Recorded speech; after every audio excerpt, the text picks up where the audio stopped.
Your habits either make you or break you. They either define you or allow you to be redefined. They either push you forward or continue to hold you back into a life that you aren't happy with. They are, well, the thing that is most defined within us, the one that shows up more frequently than anything.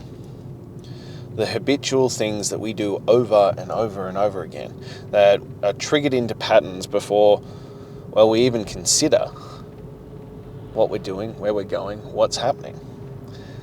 And that's why redefining your habits and, well, being really cognizantly aware of the choices that you're making matters so much.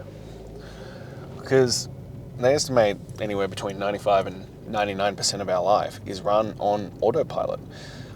No thought, no conscious choice, no idea of where you're heading. Just, this is what we do. And you can see it all the time, even within your own life, about the choices that you make and the decisions that you make. Like, think about how does your day start? Does it start the same way every day? For most people, it does. Without conscious thought, with nothing towards benefiting their own life. When you get home from work or you get into the car or these kinds of things, you just start playing these same habitual patterns over and over and over again. And they're so ingrained into you as a person that without deliberate action and choice, you can't move away from it. You're going to stay stuck exactly where you are, repeating the same things over and over and over again. And it's why we must not just make a deliberate choice about who we want to be and the choices that we want to make, but the environment that we set ourselves up in, the patterns that we follow that will lead to triggers. Because the more tired you get, the more run down you get, all these kinds of things, the more likely you are to fall back into an old trigger or an old habit that isn't going to serve you. We must be aware and make, well, deliberate choices around this. Like, I find myself when I get home at the end of my workday, there is this automatic process that kicks on. And my brain's like, this is now what we do. And I just follow this sequence. And that sequence, if it's not serving me, needs to be addressed and adjusted. And on a level of, well, I'm just going to do something different, it does work, but it's also more difficult. You need to also, as best you can, within the capacity you have, change the flow that leads to that. Change the triggering point that starts that. It's the same concept as you shouldn't do anything in your bedroom other than sleep and have sex. That's it. And people are like, oh, that's really restrictive. I like to do, watch TV or read my book or whatever it might be. And I get that. But it means that your brain then has multiple triggers of what's about to transpire when you get to that point. And it's not, hey, I'm going to have a really nice, relaxing sleep. I'm going to be calm. I'm going to be relaxed and go into these moments. There are other potential triggers that come up on it. If we talk about perfect sleep hygiene, it should be that you follow the same sequence, exactly the same thing. So your brain goes, hey, we're winding down to bed. These are the things we're going to do. We're now going to calm down. We're going to go to sleep. But most people don't do it. And it's this, I find it this irony of things like this, exercise, sleep, all these kinds of things. Most people don't know how to do the basics. And that's not a dig. That's just a reality. Like, most people don't breathe correctly. Most people don't run correctly. Most people don't sleep correctly. But because it's one of these innate things that we just kind of do, we feel that we know how to do it. But there are better ways to do it. There are more optimal ways to do it and build it out. And just because it can be done that way doesn't mean that you're getting the most bang for your buck. And the same applies to habits. That, if you've read Atomic Habits, he talks about stacking habits that are already ingrained. If you make a coffee every single day, well, then you could do 20 squats while the coffee's brewing. Or you could then, as soon as your coffee's done, which is a habit and a trigger, you then go to the gym or whatever it might be. But if you've got habits that are already ingrained that don't need to be changed and you're trying to build new habits, you can stack them on top of those ones that you already have. But if you have negative habits that you're trying to break, which is one of the hardest things to do, that's why when I talk about it, it's 126 days, no exceptions, no days off, no misses, because we are fully trying to rewire your brain into these habits. We're not just adding new ones, we're trying to rewire the processes that you've probably spent years, potentially decades, building into this is who you are. So yeah, it's going to take a different level of commitment to change that. But again, I come back to the environment. So if you shift the environment or even just the initial trigger point, often you can start to rewire the habit. It's not going to be complete. It's not going to be a be-all or end-all, but it'll make a difference.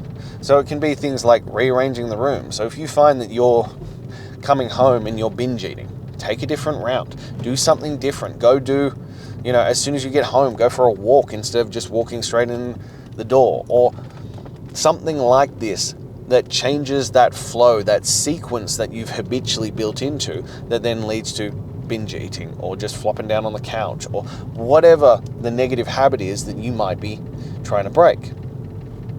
Same with rearranging a room.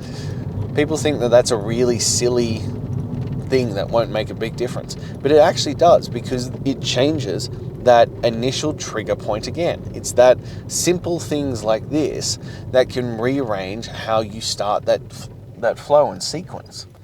That if you rearrange, whatever room it might be, the kitchen. I did my office not too long ago because I found that it was triggering me into, a pattern and habits that I wasn't pleased with. I wasn't getting the most out of my work. It triggered into more of the sedation or productive procrastination. So I changed where my desk was, I changed the setup of my books, all that kind of stuff, so that it gave me a new feeling. So instead of triggering that old one that goes, I walk in and this is how I feel, now I was like, oh, this is a new room. Now I do different things here. It seems silly and it seems trivial, but if you're struggling to replace those habits, you have to go back to the trigger point and give yourself the best opportunity to override that trigger.